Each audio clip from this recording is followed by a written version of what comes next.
The exam वार में आपका स्वागत है। आज की इस वीडियो में बात करेंगे यूपी ट्रिपल एससी द्वारा आयोजित पीईटी सेकंड शिफ्ट का सॉल्यूशन देखेंगे। 100 क्वेश्चन 100% करेक्ट 20 मिनट के भीतर। तो चलिए देखते हैं क्वेश्चन नंबर 1। जो डीआई वाले क्वेश्चन हैं उनका केवल आपको आंसर बताएंगे, ठीक है। तो क्वेश्चन नंबर 1 है, फरवरी में कंपनी पीएसटी द्वारा बेचे गए उत्पादों की संख्या औसतन कितनी है, अनुमानित आपको बताना है। तो आपका आंसर हो जाएगा 118, ठीक है, 118। क्वेश्चन नंबर 2 है, मार्च में कंपनी पी और आर द्वारा बेचे गए उत्पादों की कुल संख्या का अप्रैल में उन्हीं कंपनियों द्वारा बेचे गए उत्पादों की कुल संख्या से अनुपात निकालना है आपको। जब आप हल करेंगे तो आपका आंसर हो जाएगा 59:18, ठीक है। क्वेश्चन नंबर 3 है, कंपनी एस द्वारा बेचे गए उत्पादों की संख्या में जनवरी से अप्रैल तक लगभग कितने प्रतिशत की वृद्धि हुई। तो प्रतिशत वृद्धि निकालनी है। तो आपका आंसर जो हो जाए, आंसर निकालने पर आपका आ जाएगा ये 64-71, ठीक है। क्वेश्चन नंबर 4, कंपनी टी द्वारा मार्च और अप्रैल में बेचे गए उत्पादों की कुल संख्या में से 32% माइल्ड स्टील में बेचे गए। तो यहाँ स्टील उत्पादों की कुल संख्या कितनी है, तो 144 हो जाएगा आपका आंसर, ठीक है। सी आंसर हो जाएगा करेक्ट। क्वेश्चन नंबर 5 देखते हैं।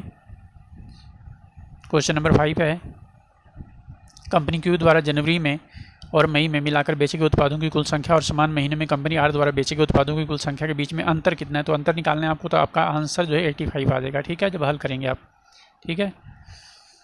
क्वेश्चन नंबर 6 से 10 तक पाई चार्ट है। छात्रावास पर कुल खर्च का लगभग कितना प्रतिशत खर्च किया जाता है, ठीक है। छात्रावास तो 46 दे रखा है। तो जब इसको हल करेंगे तो आपका आंसर आ जाएगा 12.78।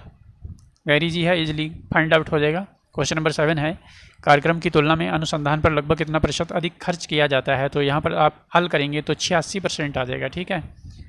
ये भी आसानी से निकल जाएगा। क्वेश्चन नंबर 8 देखते हैं, यदि वर्ष के दौरान खेलों पर खर्च की गई कुल राशि 1.8 करोड़ थी तो शिक्षा और अनुसंधान पर कुल राशि कितनी खर्च की गई थी, ठीक है। तो ये अब हल करेंगे, ठीक है। तो इसमें आंसर कोई नहीं आएगा, ठीक है। संभवतः ये क्वेश्चन गलत है, आंसर नहीं दे रखे, स्टार लगा देते हैं इस पर, ठीक है। क्वेश्चन नंबर 9 है, यदि वर्ष के दौरान विभिन्न क्षेत्रों पर खर्च की गई कुल राशि इतनी दे रखी तो आधारभूत संरचना। तो इसमें आपका आंसर जो है 2 लाख आसानी से निकल आएगा, ठीक है, सी। क्वेश्चन नंबर 10 है, खेलों पर शिक्षा की तुलना में कितने प्रतिशत है। तो परसेंटेज निकाल लेंगे तो आपका आंसर 35 आ जाएगा इजीली। इसके बाद क्वेश्चन नंबर 11 से 15 तक है। तो वर्ष 2003 में कंपनी ए का व्यय 200 करोड़ था। तो 2003 में कंपनी ए की आय का 2006 में उसके खर्च के समान थी 2006 में कंपनी ए का। तो यहाँ पर जब इसको हल करेंगे तो ये आ जाएगा आपका 464, ठीक है।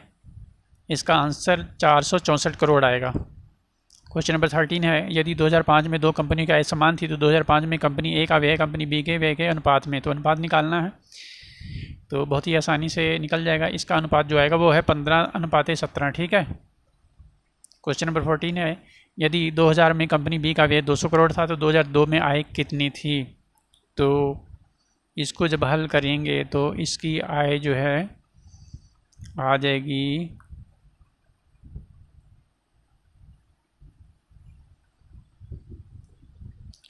तो जब इसको हल करेंगे तो इसका आंसर आएगा डी 260 करोड़, ठीक है। क्वेश्चन नंबर 15 है, यदि 2001 में कंपनी ए और बी का व्यय समान था तो 2001 में दोनों कंपनियों की कुल आय 342 करोड़ थी। तो 2001 में दोनों कंपनियों का कुल लाभ कितना था। लाभ बराबर आय माइनस व्यय, ठीक है। तो इसको जब हल करेंगे तो आपका आंसर आएगा 102 करोड़ रुपए, ठीक है, 102। क्वेश्चन नंबर 16 देखेंगे। यहाँ से जीके के क्वेश्चन शुरू होते हैं। निम्नलिखित में से किस शासक के दरबारी कवि हरिशेन थे। तो हरिशेन समुद्रगुप्त के दरबारी कवि थे। वेरी इजी क्वेश्चन था। क्वेश्चन नंबर 17 है, जजिया फिर से लगाने वाला मुगल शासक औरंगजेब था। औरंगजेब ने दोबारा लगाया था लेकिन किसने समाप्त कर दिया था, ये आपको कमेंट बॉक्स में बताना है, ठीक है।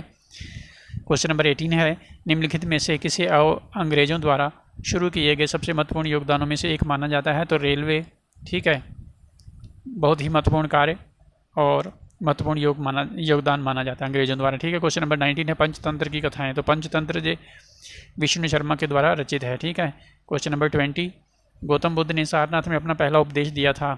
धम्मचक्र परिवर्तन, जो प्रथम उपदेश था उसे धम्मचक्र परिवर्तन कहा जाता है, ठीक है। क्वेश्चन नंबर 21 देखेंगे, निम्नलिखित में से कौन सा 1857 का विद्रोह का परिणाम था। तो इसमें आपका हो जाएगा ईस्ट इंडिया कंपनी की शक्तियों को ब्रिटिश क्राउन में हस्तांतरित करना। ठीक है, क्वेश्चन नंबर 22 हो जाएगा। 1930 में महात्मा गांधी द्वारा सविनय अवज्ञा आंदोलन शुरू करने का कारण क्या था? तो इसमें नमक कानून तोड़ने के लिए दांडी मार्च, तो यहाँ पे पूछा है आंदोलन शुरू करने का कारण। तो शुरू करने का जो मेन कारण था वो था ब्रिटिश शासक की बुराइयों को दूर करने के लिए 11 सूत्री कार्यक्रम चलाना। ठीक है, तो मेन जो है सी आंसर हो जाएगा आपका। ठीक है, ना कि नमक कानून तोड़ना। ठीक है, क्वेश्चन 23 है। भारत को ब्रिटिश नियंत्रण से मुक्त करने के लिए भारतीय राष्ट्रीय सेना का गठन किसने किया था? तो बहुत से चैनल वालों ने इसका आंसर जो है मोहन सिंह बताया है। ठीक है, मोहन सिंह के विचारों की उपज था। ठीक है, भारतीय राष्ट्रीय सेना किसके दिमाग की उपज थी? यदि ऐसा क्वेश्चन पूछा जाता तो आपका आंसर मोहन सिंह होता, लेकिन गठन किसने किया? रास बिहारी बोस ने। तो आपका आंसर बी करेक्ट होगा, ए नहीं।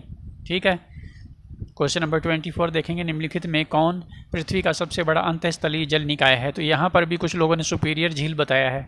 ठीक है, जो कि गलत है। यहाँ पर आंसर जो है कैस्पियन सागर होगा। ठीक है, क्वेश्चन नंबर 25 है। निम्नलिखित में से कौन स्वतंत्र भारत का पहला भारतीय गवर्नर जनरल था? तो ये तो वेरी जी क्वेश्चन था, चक्रवर्ती राजगोपालाचारी। क्वेश्चन नंबर 26 है। निम्नलिखित में से किस अधिनियम द्वारा बर्मा को भारत से अलग किया गया था? तो 1935 के अधिनियम द्वारा। ठीक है, फर्स्ट सेटिंग में पूछा गया था सिंध को जो है। क्वेश्चन नंबर 27 देखेंगे। प्रति 1000 लोगों पर जीवित जन्मों की वार्षिक संख्या को किस नाम से जाना जाता है? तो इसे जाना जाता है कुल प्रजनन दर, जिसे TFR कहा जाता है, टोटल फर्टिलिटी रेट। ठीक है, क्वेश्चन नंबर 28 है। सागौन के जंगल भारत के सर्वाधिक किस राज्य में पाए जाते हैं? तो सर्वाधिक जो वनावरण है वो मध्य प्रदेश में है, तो सागौन जो है मध्य प्रदेश में पाए जाते हैं। ठीक है, क्वेश्चन नंबर 29 है। सामान्य वर्षा से अचानक वृद्धि अगर हो जाती है तो इसे मानसून का प्रस्फोट कहा जाता है, NCERT में स्पष्ट तौर पर लिखा हुआ है। ठीक है, क्वेश्चन नंबर 30 देखेंगे। GMT, तो GMT का ग्रीनविच मीन टाइम होता है, तो आपका आंसर सी हो जाएगा, वेरी जी था। क्वेश्चन नंबर 31 देखेंगे। निम्नलिखित में से किस राज्य को हरित क्रांति के लिए भारत में आरंभ स्थल के रूप में चुना जाता है? तो पंजाब था। ठीक है, क्वेश्चन नंबर 32 है। 1969 में कितनी प्रमुख निजी बैंकों का राष्ट्रीयकरण किया गया था? तो 14 बैंकों का राष्ट्रीयकरण किया गया था। ठीक है, क्वेश्चन नंबर 33 है। 1991 के आर्थिक सुधारों के बाद परमाणु ऊर्जा उत्पादन, ठीक है, atomic energy production. Question number 34 है। योजना आयोग के अंतिम उपाध्यक्ष तो मोंटेक्सी कालूवालिया थे। ठीक है, उसके बाद तो फिर समाप्ति कर दिया गया था। ठीक है, क्वेश्चन नंबर 35 देखते हैं। क्वेश्चन नंबर 35 है। निम्नलिखित में से कौन सा क्षेत्र भारत का सबसे बड़ा नियोक्ता है? ठीक है, तो यहाँ प्राइमरी सेक्टर हो जाएगा, प्राथमिक क्षेत्र। सर्वाधिक रोजगार देने वाला सेक्टर यही है। क्वेश्चन 36 है। निम्नलिखित में कौन सा मौलिक कर्तव्य है? ठीक है, तो यहाँ पर सभी मौलिक कर्तव्य ही दिए गए हैं। ठीक है, वैज्ञानिक दृष्टिकोण, ठीक है, सार्वजनिक संपत्ति की सुरक्षा, भारत की संप्रभुता अखंडता, तो आपका आंसर बी हो जाएगा। ठीक है, क्वेश्चन नंबर 37 देखते हैं। निम्नलिखित में से कौन सा अनुच्छेद अल्पसंख्यकों के हितों का संरक्षण है? तो 29 हो जाएगा। ठीक है, आंसर डी हो जाएगा आपका। क्वेश्चन नंबर 38 है। 42वें संशोधन के माध्यम से संविधान में कौन सा नया DPSP जोड़ा गया, यानी कि नीति निदेशक तत्व? तो समान न्याय और निःशुल्क विधिक सहायता जोड़ा गया था। ठीक है, क्वेश्चन नंबर 39 है। प्रकाश वर्ष, तो प्रकाश वर्ष दूरी का मापक होता है। ठीक है, तो यहाँ पर दूरी कौन सी हो जाएगी? तारकीय दूरी। ठीक है, स्टीलर डिस्टेंसेस। ठीक है, डी आंसर हो जाएगा आपका। क्वेश्चन नंबर 40 है। सभी अम्लों में समान तत्व क्या होता है? तो हाइड्रोजन होता है, जैसे HCl हो गया। ठीक है, HCl में आप देखेंगे H है, H2SO4 हो गया, यहाँ पर भी आप देखेंगे H है। ठीक है, क्वेश्चन नंबर 41 देखेंगे। नॉन स्टिक खाना पकाने के बर्तन से लेपित होते हैं, तो टेफ्लॉन से लेपित होते हैं। टेफ्लॉन जो है उसकी लेप की जाती है, लेप चढ़ाई जाती है। ठीक है, क्वेश्चन नंबर 42 है। अनुच्छेद 245 के अनुसार संसद का कार्य है, तो संसद का कार्य जो है कानून बनाना है। ठीक है, सरकार की आलोचना करना नहीं है, शासन करना नहीं है, कार्य एकत्र करना नहीं है। ठीक है, क्वेश्चन नंबर 43 देखेंगे। सरकारिया आयोग निम्नलिखित में से किससे संबंधित है? सरकारिया आयोग जो है केंद्र राज्य संबंधों से संबंधित है। ठीक है, इसके अलावा और भी आयोग बने थे केंद्र राज्य संबंधों के लिए। क्वेश्चन नंबर 44 देखेंगे। 44 यहाँ से मैथमेटिक का क्वेश्चन शुरू होता है। ठीक है, तो यहाँ पर जो है सबसे बड़ा कौन सा है भिन्न, इसको हल करेंगे। 5th क्लास का क्वेश्चन है ये, आंसर डी निकलेगा आपका। ठीक है, इसके बाद क्वेश्चन नंबर 45 है, इसको हल करेंगे फार्मूले के ए क्यूब बी क्यूब वाला फार्मूला लगा देंगे तो आपका आंसर 7.9 आ जाएगा। क्वेश्चन नंबर 46 है, इसको जब हल करेंगे यहाँ पर 70 80 को ऐड कर लेंगे, ठीक है, उसके बाद 55 माइनस करेंगे, ठीक है, तो 95 आ जाएगा। 100 से माइनस करने के बाद चूँकि अनुत्तीर्ण पूछा है, कितने अनुत्तीर्ण हुए, तो आपका आंसर जो है सी आ जाएगा 5%, ठीक है। क्वेश्चन नंबर 47 है, सबसे बुद्धिमान स्तनधारी, तो सबसे बुद्धिमान स्तनधारी आप जानते ही होंगे डॉल्फिन है, ठीक है। क्वेश्चन नंबर 48 है, पौधों के विकास के लिए प्रकाश की गुणवत्ता चाहिए, उसके अलावा मात्रा और अवधि भी चाहिए, तो बी आंसर हो जाएगा। क्वेश्चन नंबर 49 देखेंगे, यहाँ औसत निकालना है, 308 125 45 120 और 102 का औसत निकालेंगे, ठीक है। तो यहाँ क्या करिएगा, सबको जोड़ करके जितनी संख्या है उतने से डिवाइड कर दीजिएगा, ठीक है। क्वेश्चन नंबर 50 है, तो यहाँ पे √5 - 2 आ जाएगा। ईश्वर में विश्वास रखने वाला, ईश्वर में जो विश्वास करता है उसको कहा जाता है आस्तिक, ठीक है, स्थावर का जंगम हो जाता है, ठीक है। क्वेश्चन नंबर 53 है, बिल्ली को पहले ही दिन मारना चाहिए, तो इसका मतलब है भय का शमन जो है शुरू में ही कर देना चाहिए, तो सी आंसर हो जाएगा। क्वेश्चन नंबर 54 देखेंगे, स्वल्प का मतलब होता है, इसका जब संधि विच्छेद करेंगे तो सु प्लस अल्प हो जाएगा, ठीक है, डी आंसर हो जाएगा आपका। और इसमें यदि संधि पूछा जाए कौन सी है तो यण संधि होगा, ठीक है। संधि से संबंधित बहुत विस्तार से चैनल पर वीडियो है, उसे ज़रूर देख लीजिएगा, ठीक है। क्वेश्चन 55, इति का सही अर्थ भेद क्या है, तो इति सिद्धम आप पढ़े ही होंगे, इति सिद्धम यानी कि कार्य पूरा हो गया, इस इति का मतलब होता है समाप्त हो गया, और दूसरे इति का मतलब विघ्न हो जाता है, ठीक है, तो आपका आंसर सी हो जाएगा। क्वेश्चन नंबर 56 देखते हैं, पैराग्राफ है इंग्लिश का, ठीक है। 56 57, तो यहाँ पर according to the passage Valentine Day is officially holiday, तो वैलेंटाइन डे एक हॉलीडे नहीं है ऑफिशियली, तो नो हो जाएगा। इसके बाद 57 है, according to the passage what do school children gift their teachers, तो थैंक यू कार्ड, ठीक है, थैंक यू कार्ड आते हैं रेडीमेड, तो इसके बाद 58 है, give one word substitution for the following, one who is indifferent to pleasure और पेन, ठीक है, तो यहाँ पर जो है स्टोइक हो जाएगा, सी आंसर। क्वेश्चन नंबर 59 है, choose the correct synonym of tame, ठीक है, तो टेम का डू साइल हो जाएगा, ठीक है। कुछ लोग इसे डुकाइल भी पढ़ते हैं जो कि उच्चारण गलत है, ठीक है, इसको डुसाइल ही कहा जाता है। क्वेश्चन 60 है, choose the correct antonym of the rapid, तो रैपिड का टार्डी हो जाता है, ठीक है, जो बहुत स्लो काम करता है उसे टार्डी कहा जाता है, ठीक है, टार्डी में आर साइलेंट रहता है, ठीक है। क्वेश्चन नंबर 61 देखेंगे, दोनों कथनों को पढ़ें और तय करें कि कौन सा विकल्प इनमें सही दर्शाता है। तो ये लैपटॉप निर्माण कंपनियों ने हाल ही में लैपटॉपों की कीमतों में वृद्धि की है, सरकार ने हाल ही में लैपटॉप पर शुल्क बढ़ाया है, तो इसमें कथन 2 कारण है और कथन 1 इसका प्रभाव है, तो आपका आंसर सीधे सीधे ए हो जाएगा।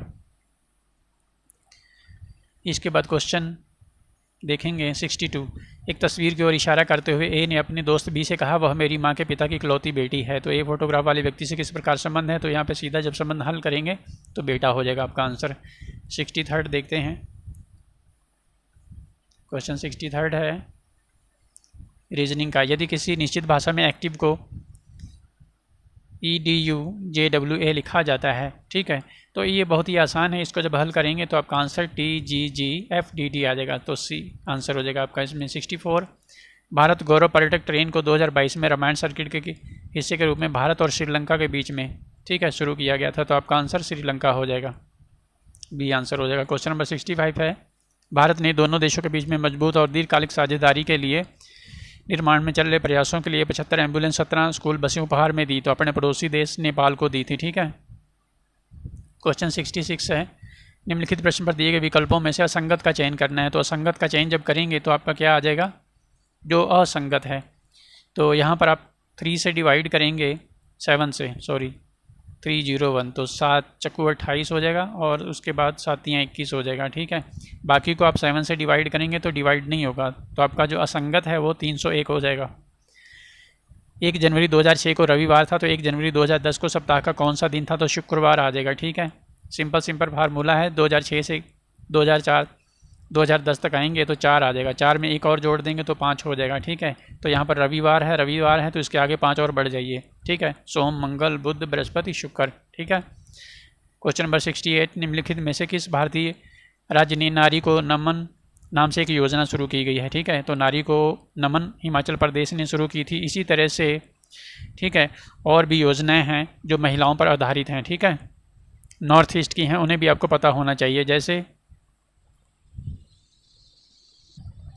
जैसे अम्मा बहन योजना। ठीक है, तो अम्मा बहन योजना सिक्किम की है। इसके अलावा स्वनिर्भर नारी, तो ये आसाम की है। ठीक है, इसे भी याद रखिएगा, पूछा जा सकता है। 69 निम्नलिखित में से किस राज्य सरकार ने 5,000 रुपये की काशी यात्रा सब्सिडी योजना शुरू की है? तो ये शुरू की थी कर्नाटका ने। ठीक है, क्वेश्चन नंबर 70 देखेंगे। जून 2022 में भारत ने निम्नलिखित में से किस देश के साथ कॉमनवेल्थ डिप्लोमेटिक एकेडमी प्रोग्राम की घोषणा की है? तो इसको शुरू किया था यूनाइटेड किंगडम ने। क्वेश्चन नंबर 71 देखेंगे। कौन सी कंपनी ने IAF के हेलीकॉप्टरों के लिए ADS की आपूर्ति हेतु बेलारूसी कंपनी और इसकी साथ कंपनी के साथ समझौता ज्ञापन पर हस्ताक्षर किए हैं? तो इसमें आंसर जो आपका हो जाएगा भारत इलेक्ट्रॉनिक्स लिमिटेड हो जाएगा। ठीक है, BEL। क्वेश्चन 72 देखेंगे। निम्नलिखित में से कौन सी राज्य सरकार सिंगल एंट्री मल्टीपल एग्जिट के विचार पर एजुकेशन टाउनशिप बनाने की योजना बना रही है? तो ये बना रही है उत्तर प्रदेश सरकार। ठीक है, क्वेश्चन 73 हो जाएगा। निम्नलिखित प्रधानमंत्री नरेंद्र मोदी ने निम्नलिखित में से किस जिले में डॉक्टर संपूर्णानंद स्पोर्ट्स अकेडमी कार्यक्रम में 1800 करोड़ रुपए की योजना का उद्घाटन और शिलान्यास किया है? तो आपका आंसर हो जाएगा वाराणसी। क्वेश्चन 74 है।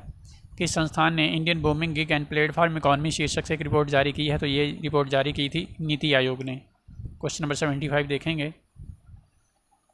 निम्नलिखित में से पोलैंड की राष्ट्रीय मुद्रा का नाम क्या है? तो जलॉटी हो जाएगा। ठीक है, इसके अलावा कौन सा सबसे छोटा केंद्र शासित प्रदेश है? तो आपका आंसर हो जाएगा लक्षद्वीप। ठीक है, लक्षद्वीप से पहले कौन था ये कमेंट बॉक्स में बताइएगा। ठीक है, क्वेश्चन नंबर 77 देखते हैं। छात्र पारिस्थितिकी के लिए एक नया डिजिटल प्लेटफॉर्म कैंपस पावर किस बैंक ने लॉन्च किया है? तो ये लॉन्च किया था ICICI बैंक ने। ठीक है, क्वेश्चन नंबर 78 देखेंगे। भारत के कितने राज्य बांग्लादेश के साथ सीमा साझा करते हैं? तो इनकी संख्या है 5। ठीक है, कुछ अभ्यर्थियों ने 6 भी आंसर लगा दिया है। ठीक है, 5 कौन कौन से होते हैं? तो वेस्ट बंगाल, ठीक है, पश्चिमी बंगाल के साथ वेस्ट बंगाल हो जाएगा। इसके अलावा आसाम भी हो जाएगा आपका। ठीक है, इसके बाद जो है आपका मेघालय हो जाएगा। ठीक है, मेघालय के बाद मिजोरम भी हो जाएगा। ठीक है, और उसके बाद त्रिपुरा हो जाएगा। ठीक है, जो तीनों और बांग्लादेश से घिरा है। क्वेश्चन नंबर 79 देखेंगे। 79 है वास्को डी गामा का मकबरा भारत में किस स्थान पर स्थित है? तो ये है कोच्चि केरल में। ठीक है, क्वेश्चन नंबर 80 देखेंगे। उत्तर प्रदेश का एक लोकप्रिय शास्त्रीय नृत्य है, तो कथक है। ठीक है, कथक के लिए बिरजू महाराज जाने जाते हैं और फर्स्ट सिटिंग में पूछा गया था नौटंकी। ठीक है, उत्तर प्रदेश का कौन सा लोकप्रिय नृत्य है? तो नौटंकी। क्वेश्चन नंबर 81 है। निम्नलिखित में से किसके पास लोकसभा सत्र का स्थगित करने की शक्ति है? तो भारत के राष्ट्रपति के पास है। ठीक है, क्वेश्चन नंबर 82 है अंतर्राष्ट्रीय अहिंसा दिवस। तो ये गांधी जयंती के दिन ही मनाया जाता है, यानी कि 2 अक्टूबर हो जाएगा। क्वेश्चन नंबर 83 है ग्लोबल वार्मिंग का अपेक्षित परिणाम है। तो ग्लोबल वार्मिंग के लिए यहाँ पर जो भी रीजन दिए गए हैं वो सभी हो जाएंगे, तो आपका आंसर बी हो जाएगा। ठीक है, तटीय रेखा में परिवर्तन हो जाता है जब समुद्र के स्तर में वृद्धि हो जाती है और फसल पैटर्न में भी चेंजेज आ जाते हैं। ठीक है, क्वेश्चन नंबर 84 है थॉमस कप बैडमिंटन से संबंधित है। बहुत ही आसान क्वेश्चन पूछ लिया गया है। क्वेश्चन नंबर 85 है विंग्स ऑफ फायर। तो विंग्स ऑफ फायर तो सभी जानते होंगे, डॉक्टर APJ अब्दुल कलाम साहब की ये पुस्तक है। ठीक है, क्वेश्चन नंबर 86 देखते हैं। 86 के लिए यहाँ पर पैराग्राफ दे रखा है हिंदी का और पढ़ करके आपको आंसर देना है। तो ये पैराग्राफ बहुत ही आसान पूछा गया और बहुत अच्छा पैराग्राफ पूछा गया था।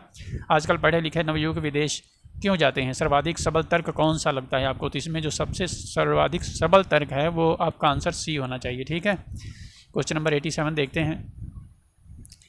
बच्चों की शिकायत है कि माँ बाप पत्नी और बच्चों के साथ एडजस्ट नहीं करते हैं और अपनी पुराने ज़माने की चीज़ों को यहाँ थोपना चाहते हैं, तो इसके लिए कौन सही में दोषी है? तो इसके लिए 2 पीढ़ियों का जो अंतराल है, वास्तव में जो जनरेशन गैप आ गया है, वही जिम्मेदार है। क्वेश्चन 88 है इस प्रकार के व्यवहार से वे हमारे साथ कैसे रह पाएंगे? यह किस व्यवहार की ओर संकेत कर रहा है? बच्चों के परिवार के सदस्यों, पत्नी और उनके बच्चों के रहन सहन, खान पान, पहनावे और चाल चलन पर एतराज़ और कटाक्ष करते होंगे। ठीक है, तो इसमें जो आपका आंसर है वो डी ही है। इसके बाद क्वेश्चन नंबर है 89 विदेश में जा बसे बच्चों के व्यवहार परिवर्तन के लिए कौन दोषी है? तो यहाँ पर जो अधूरे संस्कार हैं वही दोषी है। ठीक है, क्वेश्चन नंबर है 90 विदेशों में जा बसे बच्चों के माँ बाप अपने द्वारा भोगे जाने वाले कष्टों और दुश्चिंताओं की चर्चा क्यों नहीं करते हैं? ठीक है, जग हंसाई से बचने के लिए, उन्हें डर लगता है कि उनकी हंसी ना हो। ठीक है, इसके बाद क्वेश्चन नंबर 91 देखते हैं। यहाँ पर भी एक पैराग्राफ है 90 से 95 के लिए परिवार विघटन से संबंधित पैराग्राफ आया है। ये पैराग्राफ भी काफ़ी अच्छा पूछा गया है। ठीक है, क्वेश्चन है इसमें, कौन से बच्चे अपने माता पिता को वृद्धाश्रम में भेज देने की बात करते हैं? तो वही बच्चे जो संस्कारी नहीं होते हैं, ठीक है, और जो अविवेकी हैं। तो आपका आंसर ए हो जाएगा, संस्कार विहीन और अविवेकी। क्वेश्चन 95 है, संतान के साथ रहने की इच्छा होते हुए भी कई माँ बाप के अकेले रहने का कारण कौन सा है? ठीक है, तो माँ बाप का संतान और उसके परिवार के प्रति रूखा व्यवहार, वाणी का असंयम, ठीक है, या माँ बाप की आर्थिक स्थिति। तो आपका आंसर जो है सी हो जाएगा इसमें। इसके बाद क्वेश्चन नंबर देखते हैं 96। यहाँ पर भी क्वेश्चन 96 से 100 तक एक पैराग्राफ दे रखा है, ठीक है, सॉरी यहाँ पर जो है ये स्टैटिक्स आ जाता है। तो यहाँ पर जो है किस जिले के लिए विगत वर्षों में चयनित उम्मीदवारों की औसत संख्या, तो यहाँ पर जो आंसर होगा आपका ई हो जाएगा, ठीक है, आंसर बता देते हैं, आप हल कर लीजिएगा। इसके बाद क्वेश्चन नंबर 97 है, समीक्षाधीन अवधि के दौरान ई जिले से चयनित उम्मीदवारों की संख्या इस अवधि के दौरान जिला ए से चयनित उम्मीदवार की संख्या का लगभग कितना प्रतिशत है? तो इसका जब हल करेंगे तो ये आपका आ जाएगा 88.54, ठीक है, 88.54। इसके बाद क्वेश्चन नंबर 98 देखेंगे। तो 98 में आपका जो आएगा वर्ष निकालना है आपको, ठीक है, तो यहाँ पर जो है 2012 आ जाएगा, ठीक है, और 99। तो इसमें जिला डी से उत्तीर्ण उम्मीदवारों की प्रतिशत जिला डी से तुलना करनी है, तो इसको हल करेंगे तो 2013 आ जाएगा, ठीक है। और क्वेश्चन नंबर 100 है, वर्ष 2011 में किस जिले में उपस्थित उम्मीदवारों की तुलना में चयनित उम्मीदवारों का प्रतिशत सबसे अधिक था? तो यहाँ पर जो आपका आंसर है जिला ए आ जाएगा, यानी कि सी हो जाएगा, ठीक है। तो ये थे 100 क्वेश्चन, ठीक है। 20 मिनट के अंदर आपको 100 क्वेश्चन 100% करेक्ट बता दिए गए हैं। आप अपनी आंसर की मिला लीजिएगा, आपका कितने सही हो रहे हैं। और बात करें कट ऑफ की, तो इस बार कट ऑफ थोड़ी सी ज़्यादा जाने वाली है। सेकंड सीटिंग का पेपर पहली सीटिंग से थोड़ा कठिन था। इस बार थोड़ी वैकेंसी कम है पहले से, तो कम से कम आपका जो है सेफ स्कोर यदि बात करूं तो कम से कम 75% के आसपास होना चाहिए जनरल कैटेगरी, ठीक है। और बाकी अन्य कैटेगरी का थोड़ा सा आप कम कर सकते हैं, लेकिन 65 से अबव ही होना चाहिए, ठीक है। तो चैनल पर पहली बार आए हो तो चैनल को सब्सक्राइब अवश्य कर लीजिएगा, वीडियो को लाइक भी कर दीजिएगा। वीडियो को देखने के लिए आपका बहुत बहुत धन्यवाद। आपका दिन शुभ हो।